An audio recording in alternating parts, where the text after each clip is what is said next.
There is a famous story in Aesop's fables. A grasshopper spent the summer singing and dancing, while ants worked to store up food for winter. When winter arrives, the grasshopper finds itself starving to death, and begs the ants for food.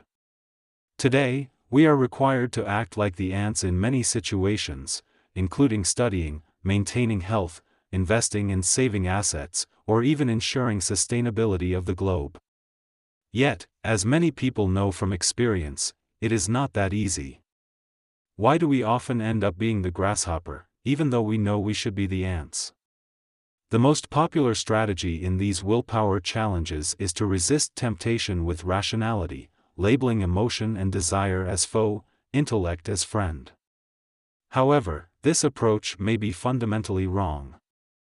This one-to-one mapping of reason to virtue, and emotion to vice, doesn't reflect the complicated reality of our decision-making.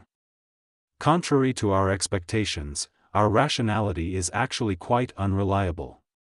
How should we understand the nature of our rationality and willpower? What can we do to overcome temptation and make better choices? Should I watch one more episode of my favorite drama, or go to bed to benefit myself tomorrow? Will I waste the next hour watching a series of short videos, or dedicate it to study for the exam next month? Am I going to choose French fries or a banana for a light snack?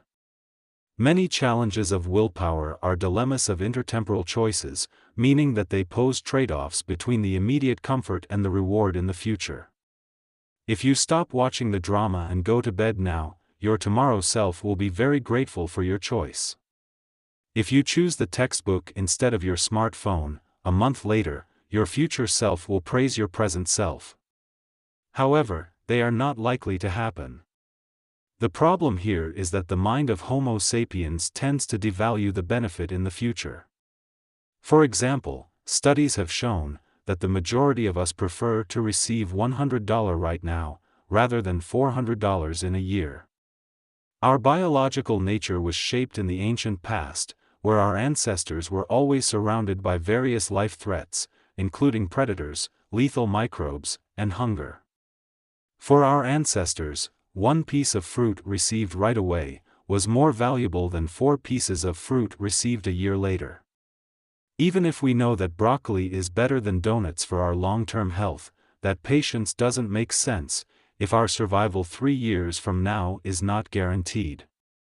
Since our instinct doesn't understand the stability and security of the present age, it underestimates the long-term benefit of choosing broccoli. The brain has been designed to devalue the future by default, so we should recognize it and learn how to intervene.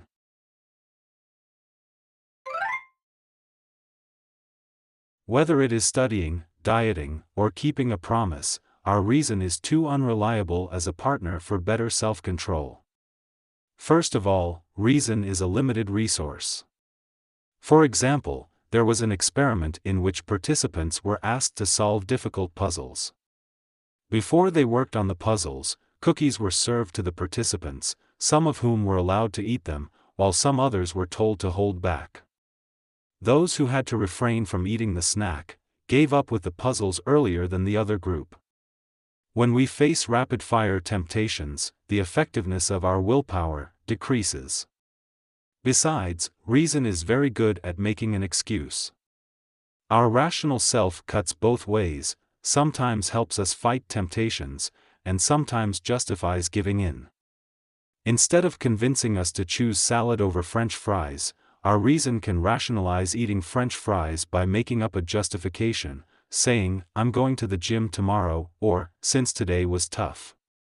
What we expect from reason is mostly an illusion. In fact, what reason can do is to merely act as a traffic controller among different emotions and desires. Most of the time, humans hold various emotions simultaneously, and our actions and behaviors are usually the result of the conflict between several emotions. When you successfully reject French fries, it is not because your rational self prevails over the temptation, but because your desire for long-term health triumphed over the desire for immediate comfort. Therefore, the best strategy in willpower challenges is not to let reason fight against temptations, but to fine-tune our emotions, or invoke another desire to defeat the temptation.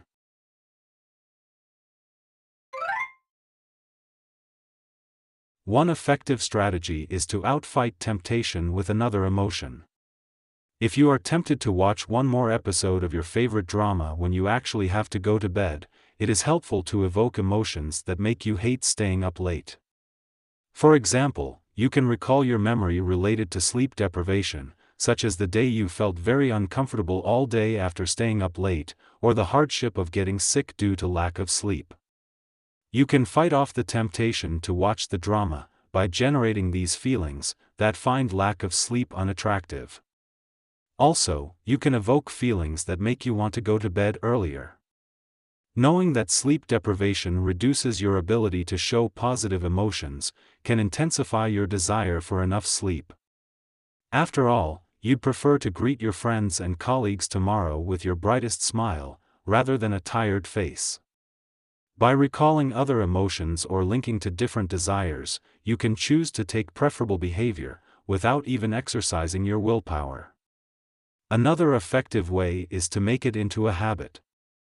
Those who exercise regularly may appear exceptionally disciplined, but the truth may be that they merely hate losing their habit.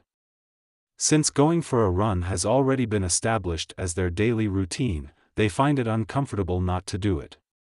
By exploiting human nature to avoid changes, they successfully generate a powerful feeling that competes against their laziness. Awkward emotions should be subdued by other emotions, rather than by reason. Another strategy in dealing with temptations is to manage the emotions we experience. For example, those who refrain from drinking beer are not resisting the temptation. People avoiding French fries are not necessarily more rational than others. They are not even tempted in the first place, because they see food and drink as toxins that clog arteries or lower sleep quality. Their desire algorithm has changed, due to acquiring knowledge about health and diet. People who can refrain from using their smartphone too much do not have more willpower than others. They view social media and short movies as distractions that disrupt their reward system, harm their brain, and deprive them of their precious time. By learning the mechanism of addiction, their reward evaluation system has been revised. In the long term, we need to train ourselves not to underestimate the benefit in the future. The key to this intervention is the feeling of gratitude and compassion. Studies have shown that people who often feel these emotions are more likely to make greater effort for the future. One possible explanation is the brain perceives the future self as a different person. Studies with fMRI show that when we project ourselves into the future, the medial prefrontal cortex becomes inactive, which is a part of the brain that activates when we think about ourselves. Neurologically speaking, working hard for the future self is a lot more about working for other people. In other words, those who habitually and willingly care, thank, and help other people can easily prioritize their future benefits over immediate comfort. They can be kind to their future selves, in the same way they are kind to others.